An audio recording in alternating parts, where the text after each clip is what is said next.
Welcome back to another edition of Components Breakdown. Today we're going to take a look at the recently released 1 to 4 player game by Flying Frog Productions called Conquest of Planet Earth. Conquest of Planet Earth is a fast-paced, area control style of game in which players each take on the role of one of the 10 unique alien races that has come to Earth to invade and conquer the planet. Players must explore the areas of the board and build up an arsenal of deadly weaponry in order to defeat the human resistance and generate the most amount of terror to the planet. The game has a very strong and predominant theme which encapsulates the tongue-in-cheek nature of 1950s science fiction movies, and it's presented in a format that allows for both competitive and cooperative styles of gameplay, each of which are equally balanced and enjoyable. Now, for those that are familiar with the designer's other games, including Last Night on Earth, Invasion from Outer Space, and A Touch of Evil, they're going to find a huge number of similarities between all of these titles. However, Conquest of Planet Earth is probably the most simple and streamlined of the lot, in addition to being the quickest to set up and play through, with typical games lasting just under an hour to complete. Let's go ahead and jump right in by looking at the game's numerous components and setup.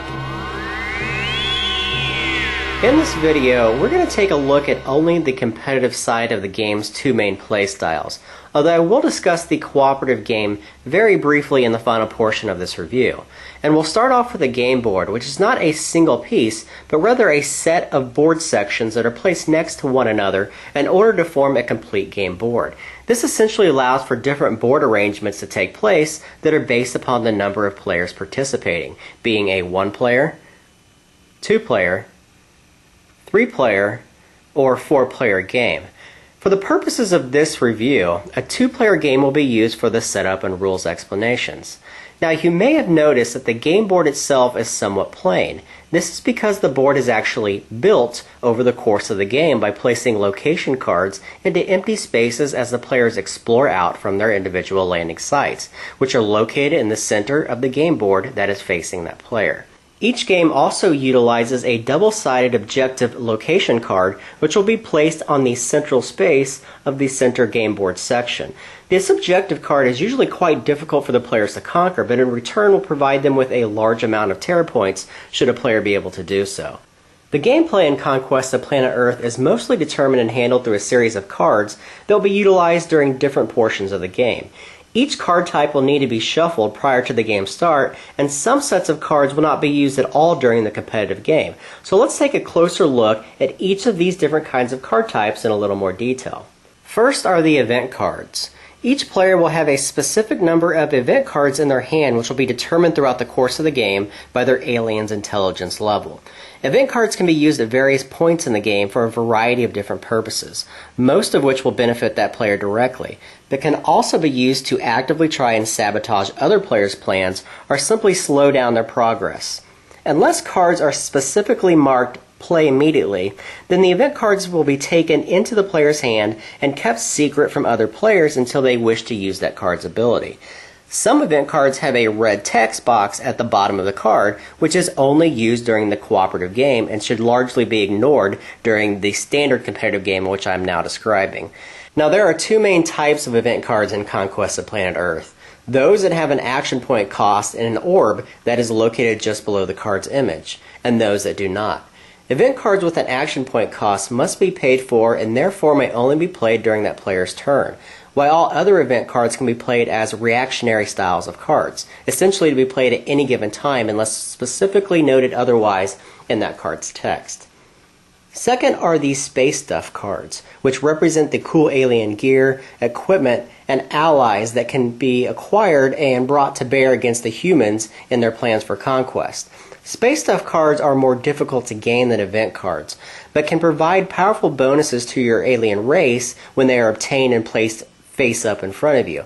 Now, these cards will mostly remain in play for the entirety of the game unless they are discarded or even stolen by other players' event cards. The third type of card are location cards, which represent areas of territory that the aliens will explore and battle through as they move around the various spaces of the game board. Every location in the game has two primary features, those being the resistance value and then the population value. The resistance value denotes the number of human resistance cards that will need to be fought through in order to conquer that specific location, while the population value represents the total number of terror points that the location is worth to that player if it is conquered. Location cards can often have game text that affects aliens directly or the battles that take place in those specific locations, as well as location type icons in their upper right corner, which do not have any inherent meaning in the game, but are occasionally referred to by other cards or abilities. Fourth are the resistance cards, which represent the humans and other forces of the Earth that have come out to defend the planet against the invading hordes of aliens. Now there are two main types of resistance cards as well, those being the regular resistance as well as the heroes. The regular resistance have a strength value associated with them and are listed as either a soft or hard target, which again does not have any inherent gameplay meaning, but are occasionally referred to by other cards or abilities within the game. The heroes, on the other hand, are actually modifier cards that, when drawn, require the player to draw an additional resistance card in its place from the deck to assist that hero or heroes in their battles. Some resistance cards likewise have one or more abilities that will apply when they are in play, and usually key off some type of location type icon that we previously mentioned. The fifth and final type of card in the game are the human tech cards, which I won't discuss in too much detail here. These cards, however, represent the powerful breakthroughs in technology that the humans will make while fighting off the alien invaders and will come into play at regular intervals but are only used during the cooperative game. Now that we've mostly explained the uses of the 5 different types of cards in the game, let's move directly into the available alien races and how they differentiate themselves from one another. Each of the 10 alien races is represented by a thick cardboard sheet that contains the alien's name, picture, strength, intelligence, and abilities that are unique to that specific race. Also of note is that each alien race has one or more abilities that are always active, as well as one or more abilities that require the use of alien menace tokens in order for them to be activated. Now, during the game setup, alien races can be dealt out randomly to the players or chosen specifically as determined by the group. Each player will then take all 4 of the alien saucer markers of a particular color and place them on the central board location, or landing zone of the board that is closest to that player. These landing zones represent each player's individual staging area for their particular alien invasion, and are the only place in which they may bring additional aliens into the game on future turns. Players will also take their stack of Conquest markers that match their alien saucer's colors. Now, these tokens are used to mark locations that the player has conquered throughout the course of the game. And while a player's Conquest marker remains on that particular location, then they will gain a number of terror points equal to its population, which we'll discuss a little bit later in this review, but it is actually the main objective of the game. Players will also receive a stack of identical command counters which are marked 2, 3, 4, 5, 6, and D6, which represents a 6-sided dice. These markers will be used each turn to select both their available action points for that turn, as well as their player initiative and turn order for that round. Finally, each player will start the game with 1 alien menace token, as well as a hand of event cards that is equal to the intelligence level of their chosen alien race. Now, as typical with most of Flying Frog Productions games, there are several more sets of components within the game, some of which I will leave out in order to keep this review very brief and to the point, but most of which will be set aside and used for either the cooperative game or house rules and future available content.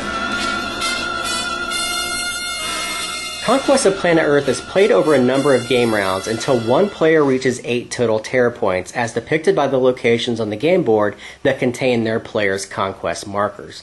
Now, players must not only work quickly to conquer these locations with higher population values, but must also protect them from their opponents by keeping a presence in those locations that could pose a potential point of conflict with their rival alien players. Every round in the game begins with the same action in which all the players will actively participate, and it's called the command phase. During this phase, each player will secretly choose one of their available command counters for use during that round, which will decide both the turn order for the round as well as the total number of action points that are made available for each player. Now, once all the command point markers have been chosen and simultaneously revealed, turn order will then be established with the lowest number showing becoming the first player for that round, with the residual players going in clockwise order. Ties on command markers are resolved by die rolls, with the lowest die roll becoming the first player. The catch comes in the fact that Although going first most definitely has its advantages, especially in the later rounds of the game, it comes at the cost of available action points for the player during that round, which is also represented by the command point counter that was chosen by that player.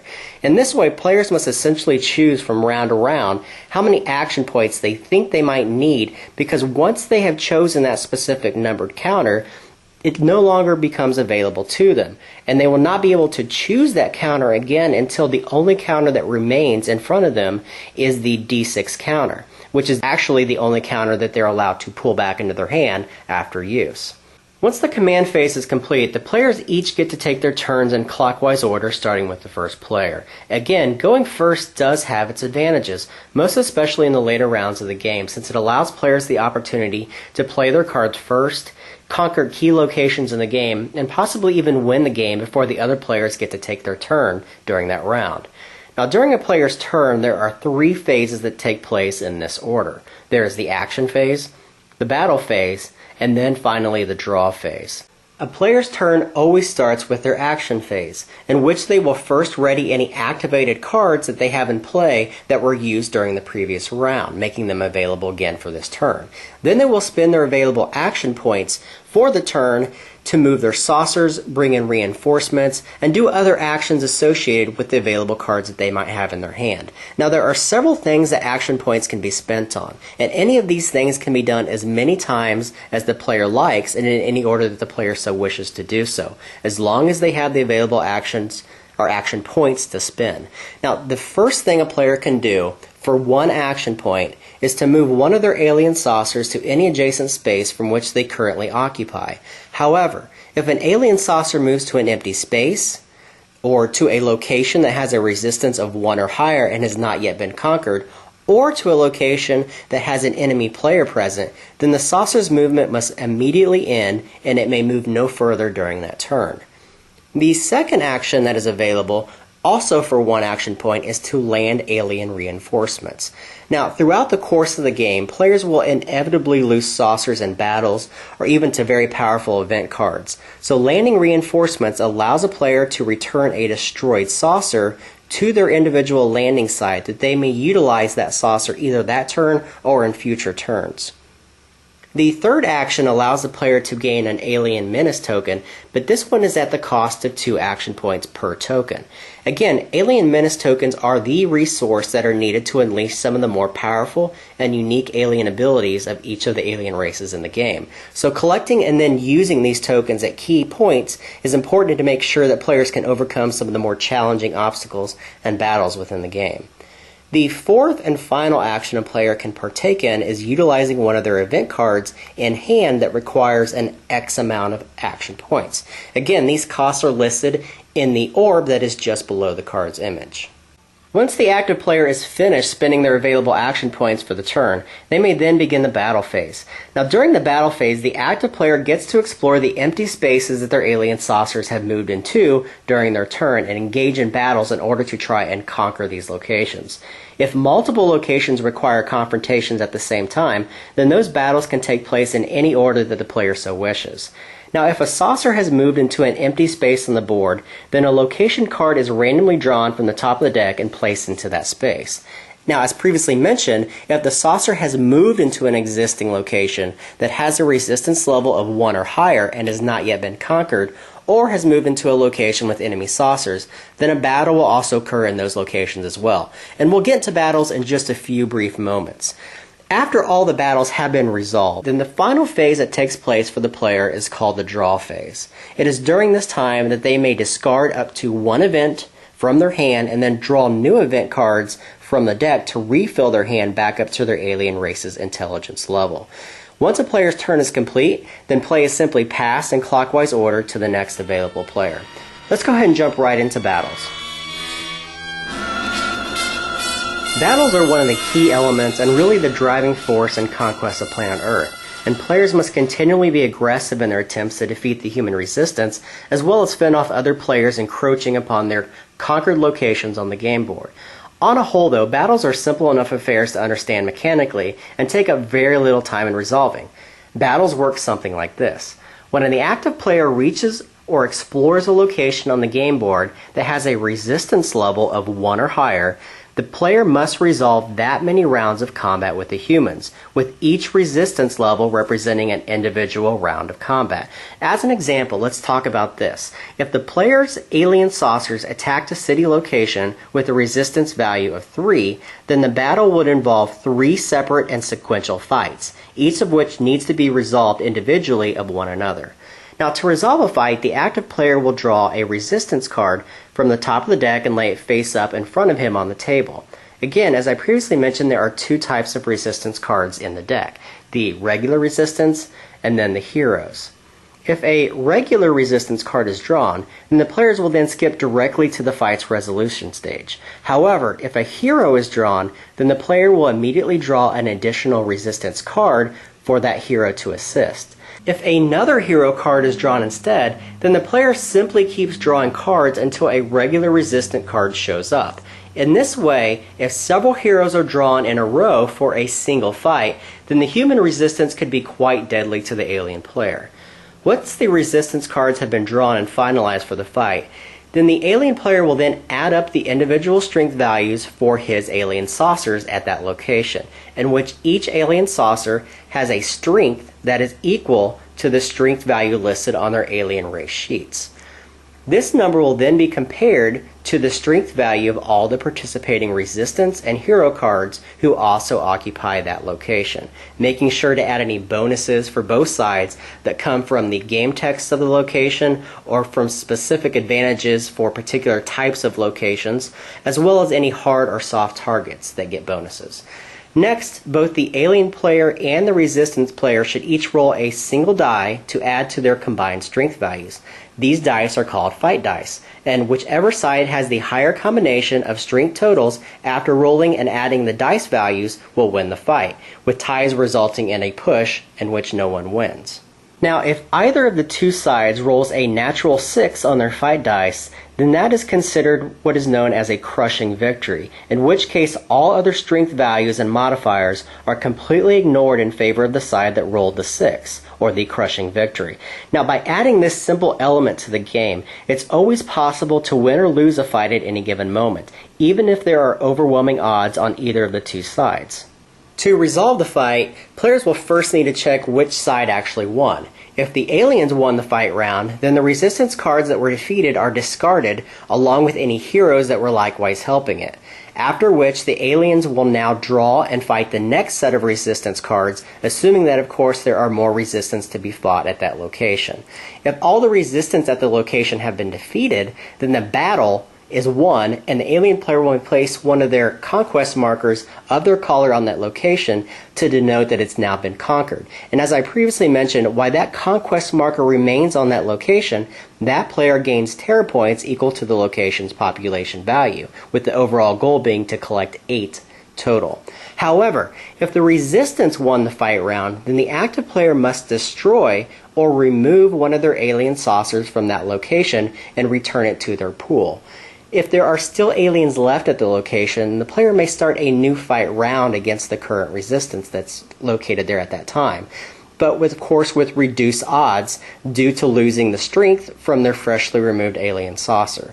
Players may also choose to escape after each fight is resolved, which allows the alien player to immediately end the battle by abandoning that location and moving the remaining alien saucers to any adjacent space where they have presence or have previously conquered, including their own original landing site if that too is adjacent.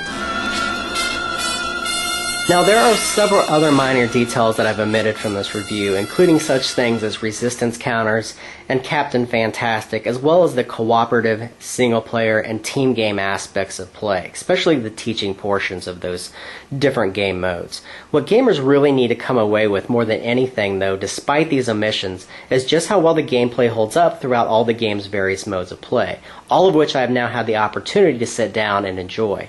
Surprisingly enough, Conquest of Planet Earth has now become my favorite title in Flying Frog Productions' long line of highly thematic Ameritrash styles of games, and it holds that distinction for a variety of reasons. First, it is by far the lightest of all their endeavors thus far, which ultimately makes the game quick enough to stand numerous repeated playthroughs in one afternoon session of gaming, and accessible enough that it's far easier to suggest, set up, and teach to newcomers looking for a game that is both high on theme but low on difficulty.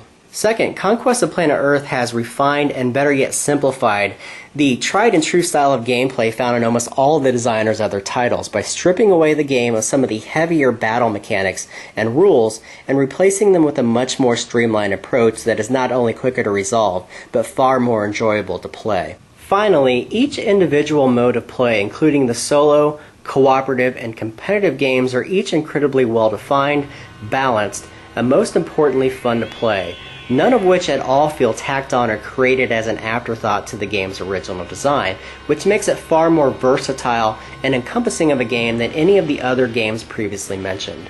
Conquest of Planet Earth, in my very humble opinion, is the culmination and high watermark of several years of refining a very specific style of genre that only Flying Frog Productions has attempted. All their games have always been just off the edge of normal, and for that they have garnered a wonderful fan base that remains interested in what sometimes feels like a very regurgitated product line with each new release.